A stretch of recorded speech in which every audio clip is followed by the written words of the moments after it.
Hello there, this is going to be a quick and simple tutorial on glitched any percent for GOB 2. I'm OfficialNeutral, follow me on Twitter and Twitch, please, and subscribe to my YouTube channel. Survive my main, not this one. So at the very beginning, you're going to want to turn, go here, go up like this. You can do that really fast. However, I recommend don't really sweat on how fast you do that. It's like a few, at most you're going to lose a second or so. Next you want to turn, grab this, go here. If you're having trouble grabbing this without grabbing that, then just go to push yourself into the wall. A little time to wait. This next trick coming up is the only reason why this game is played on a downpatch version. Not that. That's like diet FNAF skip. It's not very useful. So right now, you're going to want to go to around the middle of the stairway or at the top, whichever one you feel more comfortable with. Jump, and then press it. Go here, press that. I do not know which direction going in here activates it faster. The world record does it this way. So I do it this way.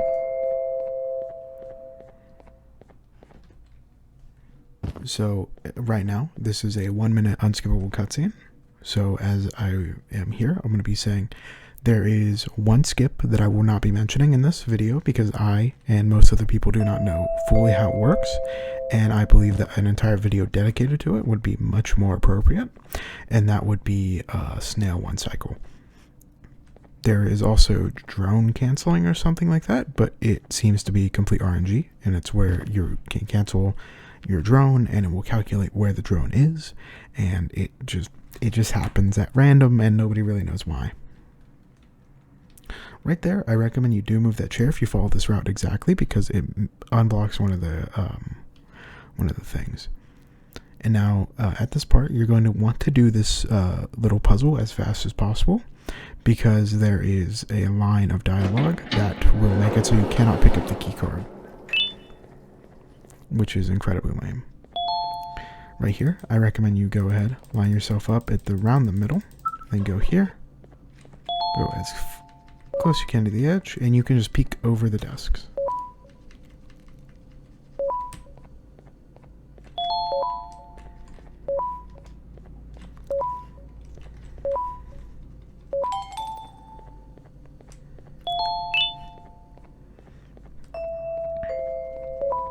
This next trick is, it has no name, but right here, you're going to want to go ahead, slow down, walk down.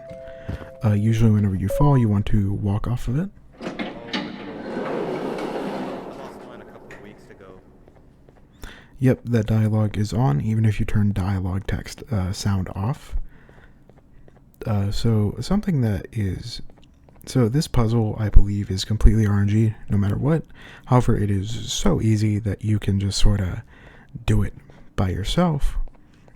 I mean, this chase is so easy that you can just do it on the fly while like barely paying attention.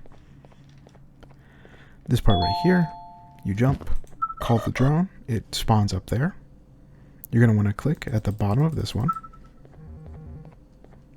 Click at the very bottom right hand corner of this one. And then click slightly in front while the side of the crosshair is still inside of it. Right there. Line yourself up with a keycard and try to grab it from as far away as possible. For this puzzle, if you cannot read the sign, then you go ahead and go the opposite way of the pink arrows and you follow the blue arrows. If you are colorblind, I don't think this game has a colorblind option, so I believe that they're not. There should probably be a colorblind texture pack made. Something that should be noted is that those buttons are basically impossible to see. Right there, you're going to want to Alt F4 your game, or close back to the main menu. Because I am trying to show you the most optimal way, minus snail skip, I'm going to be Alt F4ing, and also I find it more consistent because I've done it more. However, do whatever you're most comfortable with. That right there is what is known as a checkpoint reload. It is much more important in Banban 1, however, it is still extremely important in this game. This is a unskippable cutscene that takes about 1 to 2 minutes. I forget how long. Really, the only way you can optimize that part is by trying to grab it as far away as possible. You know that you've done it by how little of the head appears during the cutscene. Oh, it's a distance thing. I just figured out a major time save. If you're far enough away from the glass, you can just press it. I did not know that. Right here, you're going to want to wait until it gets all the way down, because if you go a little bit too early, you're going to fall through it. Elevators in this game, whenever you press on the thing, it will teleport you to the middle of the elevator. It is always faster to click the elevator button whenever you are outside of the elevator. Right here, you're going to want to turn to the left, activate him, and then turn around.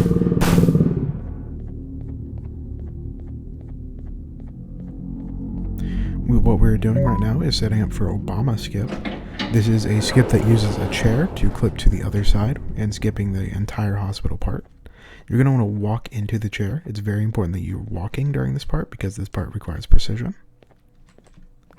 Right there. And now you can run the bottom of it. However, sometimes you will just run up the chair. I wish it was that easy whenever I try jumpless.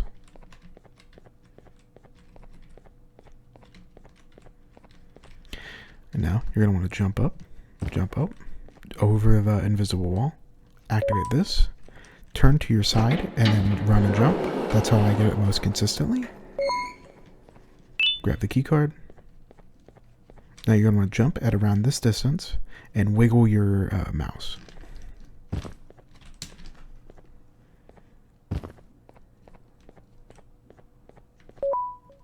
You're going to Alt F4.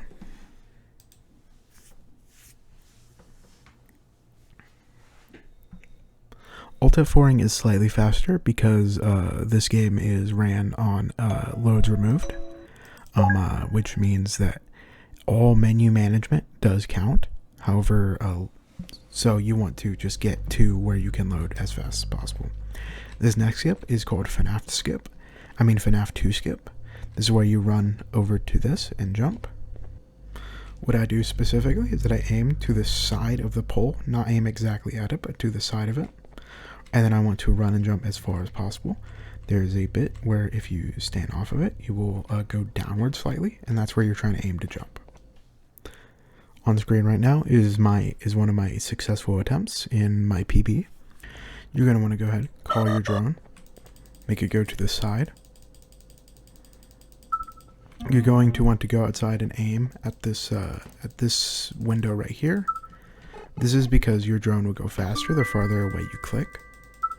So any chance you get, you want to click as far away as possible from whatever object you're trying to hit. And we're going to do basically the same thing on this side. Now with this one, you want to aim as far away from, you're going to want to aim at this window right here.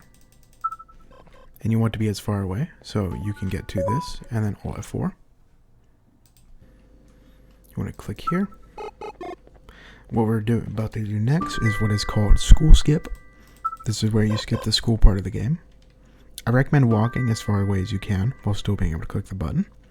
What we're going to do is that we're going to pause the game and then unpause it as fast as possible whenever it's about to get to the button.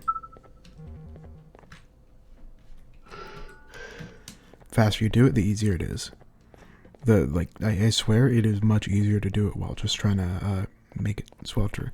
Now the reason why is because this game uses states, and the state that you enter is a droneless state that you enter is in the snail sequence, I believe, as well. However, this sort of skip is not as useful. You just call the drone in here, press the button, press that button, bingo.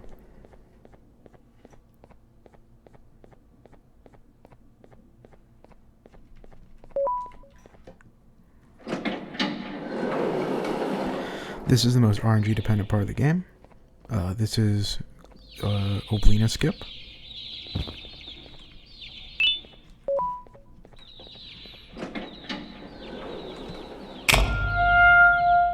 You want to wait until she gets about there, and then you're going to want to jump. Now the chicks are going to try to stop you.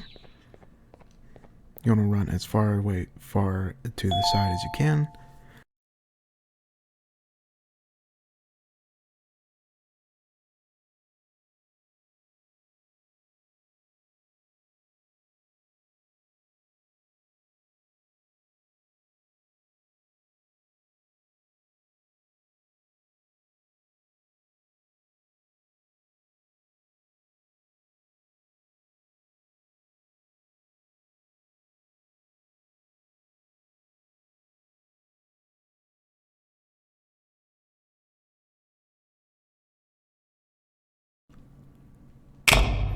Now we're at cannons. This is the most obnoxious part of the run.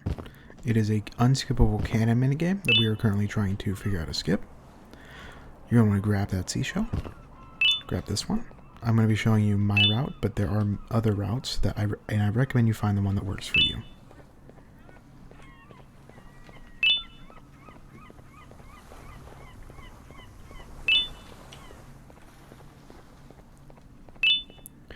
I personally like to put the seashells in as I'm about to walk to the side, and then I grab this one, and then I keep putting them in.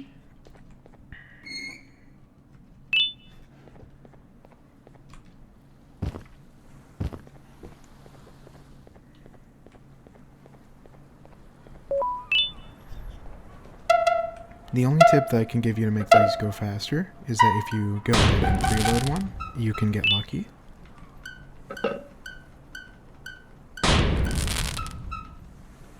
And usually you will have enough time to grab another one.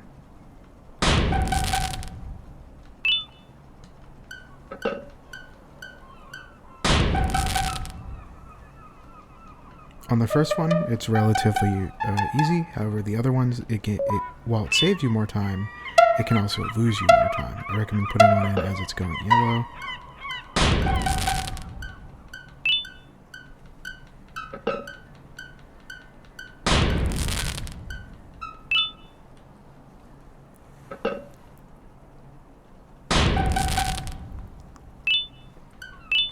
This one you can guarantee get one out. However, you have a 1 out of 6 chance, and sometimes it's going to be down here. This is the part where you need to get the most. Well, currently, if you want to get sub 14, then you're going to need to hit at least 10 of these.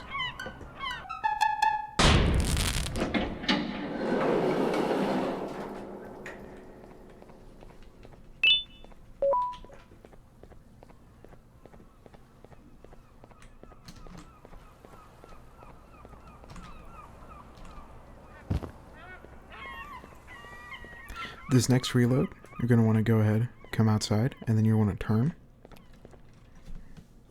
And now you've gotten the checkpoint to parkour. I'm going to be showing you my personal most optimal way. However, whenever you're on your PB pace, you're probably going to be nervous. I recommend taking a safer route, as it's going to be more consistent than what I'm about to show you.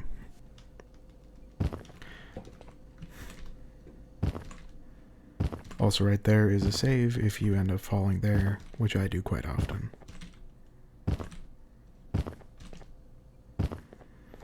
At this part, you really just want to try to get up on here as optimally as you can get it.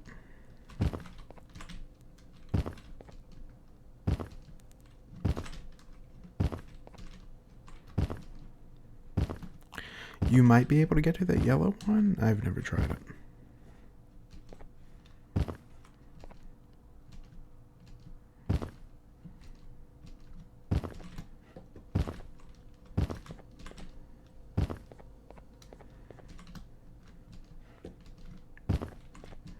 Also, try to run as much as you can. I'm not really doing it because I'm just demonstrating, but...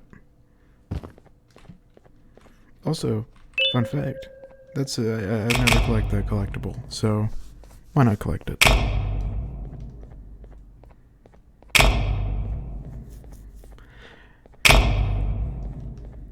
Now right here, you're going to want to go ahead, turn around, wait for the door to close, and then I'll F4. Once the door closes, that's whenever you get a checkpoint for the final chase, and the final chase is easy peasy.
Now right here, you're going to want to wait for her to get squished.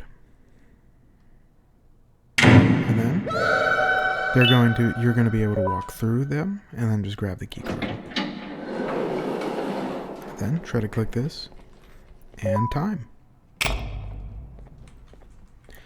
Again, follow me at socials right here. Yeah. Peace. Oh yeah, also Flash Party is at EVO Japan before Rivals of Aether is at any EVO. That is fucking terrible, and I hate capitalism.